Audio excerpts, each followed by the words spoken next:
Pudgy Penguins just made a trading card game. They have a digital client right now. They have physical product as well. And Pudgy Penguins, if you didn't know, they are, I just made a video on the history of them, watching the history of Pudgy Penguins, the NFTs, and they are doing a lot in the physical space, not only with the cards, but with their toys as well. And now they have a card game that's actually pretty fun. And I'm going to teach you guys how to play right now pretty quickly. Not only does the game look adorable, but it runs pretty well. I did encounter a few bugs thus far. It's still in the alpha. It's very early on. The game is free, and you can get more packs in the game, of course, with money or by actually redeeming. If you buy the physical product, you get digital packs in the game, kind of like Pokemon card game as well. So every physical pack that you open is going to have a QR code that you can scan or something, or a code that will redeem a pack. And there's actually pack battles in the game too. It's pretty cool. But anyway, I'm just going to talk about how to play the game right now. Just going to explain that at the moment, and I hope you like what you see. So decks consist of 52 cards, and I'm going to go into an AI game to just show you how it works. So rock, paper, scissors to see who goes first. Pretty classic stuff. Pretty whatever. Chooses automatically. I'm going to move my camera here so you can see the rest. All right. So at the beginning, we have 5 cards in our hand, and we get to choose what we want to throw away. Basic mulligan phase. So I'll just throw away some of the big stuff and whatever, and then you just redraw. You get 1 mulligan, each of you. And yeah, so the game is played in cycles. So every single cycle is, or turn, I guess, consists of 4 different phases. So the first phase is your opponent getting to put a card from their hand into their energy zone, essentially, which is called playing a rod. It's you just flip a card face down and you put it in this area down here. So let's just put this 6 cost card. You see the cost at the top left. Let's put this in the rod zone. So you can see it's already bugging a little bit. But yeah, gonna put that right here. It flips over, so now I have a fishing rod. And that's basically my energy. So now I can spend that 1 energy on a card if I would like to. And I will just play this card right here, just to make it simple. It has 1 at the top left. And as you can see, my energy taps when I play it. And as you see on the bottom right of the card, it says 2 vibe.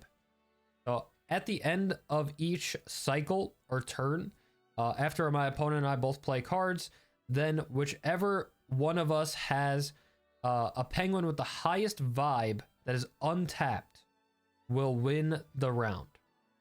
And sometimes losing the round is not bad, and I'll explain in a second. But also, this card does have a yellow little mark at the bottom left, which means that it has 1 yellow Pudge. And Pudge you can use for your action effects or like spell cards in the game as well. But for now, I will just pass. Even though I could play these guys, I'm just going to pass right now. And now it is action time of the cycle. So now, since this guy right over here, this little penguin sitting down in the chair, since he is sitting on my opponent's side of the board, that means that my opponent has initiative in every single stage of the cycle. But initiative does change throughout the game based on who wins the cycle. So I'm going to win this cycle based on what's on the board here, because I'm the only one who has a penguin here. So I'm going to go into a vibe check, last stage of the cycle. Since we didn't have any action cards, I have 2, he has 0. I win the vibe check, so I get a free fishing rod. And now this guy moves over to my side of the board. Now I have initiative, and that's pretty important. I'm not gonna lie. I'll explain a little bit more on that later as well. But yeah, so now I have initiative and I have the extra rod. It is my turn to go first. I go first this cycle. So now I get to play a rod if I would like to. I get to play a card as a rod, and then I get to play stuff with my energy. So what I'm going to do is I'm going to put this guy into my fishing rod zone there. And since I won the vibe check, I got a fishing rod. Yes, I got an energy, which is really strong, but my opponent draws a card as well. So the loser actually does draw a card. They get something for losing. So it's really not too bad, because now he has more cards than me and just more options. And he still draws, you still draw a card at the beginning of your turn, no matter what. So I'm going to go into a little bit of a complex turn here. All right, I'm going to play this 0-cost penguin that doesn't have a yellow thing at the bottom left, so it doesn't give me some pudge to use on action cards. And it doesn't participate in a vibe check, but my deck is really just a token kind of deck, so I just want to go pretty wide on the board, go pretty aggressively. And I have a cute little combo right here where I could play this card for 1, as you see at the top left. And then an additional cost to play this card is to return a non-speedy penguin from my huddle to its owner's hand. So I'm going to play this. Not only am I going to pay 1 fishing rod, but I'm going to return this to my hand. And now he gets to be played on the board. And then I will also play this penguin right here, which is 2, because I have 2 left right here. And he has 4 vibe, which is pretty strong on turn 2. So that's all I got. I could play it again if I want to, but there's some cards in my deck that I want to hold it for. So my opponent just played Blossoming Penguin for 2. It has 4 vibe. We both have 4 vibe right here. And now it's the action phase. So now I could play actions if I wanted to, but I don't have any in my hand. And actions would require the pudge that you see at the bottom left, like I was saying as well. And you could also, this is also the time to activate effects that are on your cards as well. So if this had an action effect, I could activate it during this phase only. But he's actually going to activate, choose a penguin and put 2 vibe counters on it. But he tapped this to actually play that. And now I get a response here. So if there's multiple actions played, so if they play an action, then I get the chance to play an action or I could pass. Let's say, for instance, I played an action back at him. The way that actions resolve is the last played action resolves first, and then it goes backwards. So if I were to play an action right now, it would be second in the chain. And if they were to pass, then my action would go off first, and then their action resolves. So you can do some things with that. You can, that's where initiative does come into effect, because if I just pass, or if I'm the first player to act and I pass, then my opponent maybe is safe to just pass as well. But if I play an action, then maybe they'll want to play an action back at me, and they know that theirs will resolve first, and it could cancel my action out.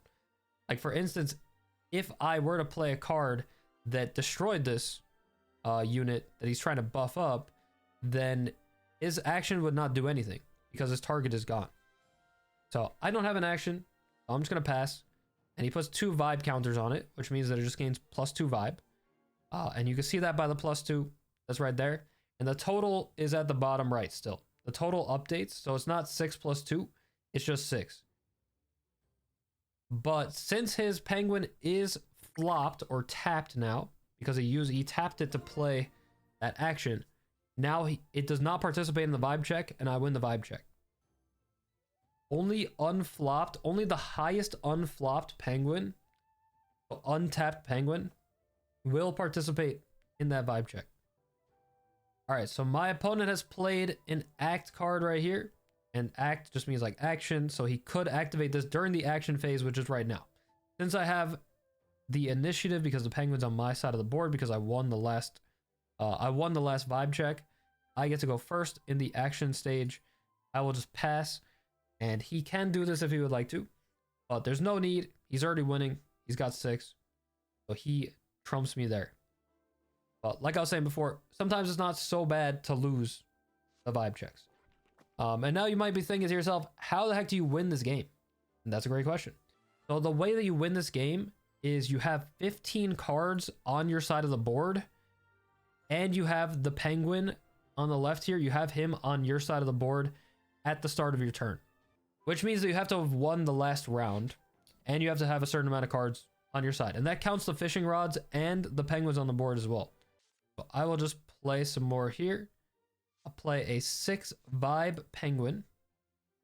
You can test the 6 vibe blossoming penguin right there.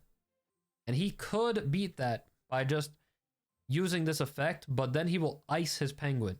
Icing a penguin is sending them to the trash, and then flopping a penguin is when you turn them.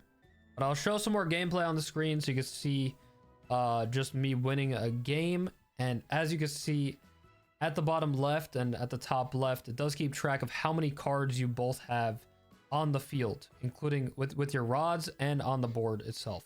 Like I said, if you have 15 or more and that penguin on the left is on your side of the board, at the start of your turn, which means that you won the last round, or you tied it and you won the round before that, then you win the game. So you do have to pay attention to that number, both sides, how many you got on each side. Sometimes you can just purposely lose a round just to draw another card if you know that your opponent's not going to win based off of the free rod that they get. There's a lot of strategy to it because, yeah, you can sabotage yourself or you can go for energy depending on what your deck does. I've only played one deck for now, which is the yellow deck, and that's just like an aggro deck, like I was saying. But there's different kind of decks. I played against one as well that ices cards, that puts cards in their ice, which is like the trash, and it does stuff with that. And yeah, there seems like a lot to the game, a lot of cards to explore and discover, and you get free packs every single day just by logging in, and then you get 300 gold per win that you could use to get more packs as well. And one pack costs 1,000 gold, so 4 wins, 3 wins ish, and you get a pack. It's not too bad. The games are pretty quick and pretty fun, and everybody's still new to it. A lot of people, I played against a lot of players that have just the same starter deck as me, so everyone's just learning right now. It's a great time to get into the game, and of course you could buy packs with gems if you want as well. But yeah, if you have any questions, feel free to put them down below in the comments, and I hope you enjoyed this little tutorial. Maybe it's better than the in-game tutorial. Let me know if you liked it, if you want to see some more Pudgy Penguins TCG content. Yeah, having a good time so far. So thanks for watching. It's your boy. Peace.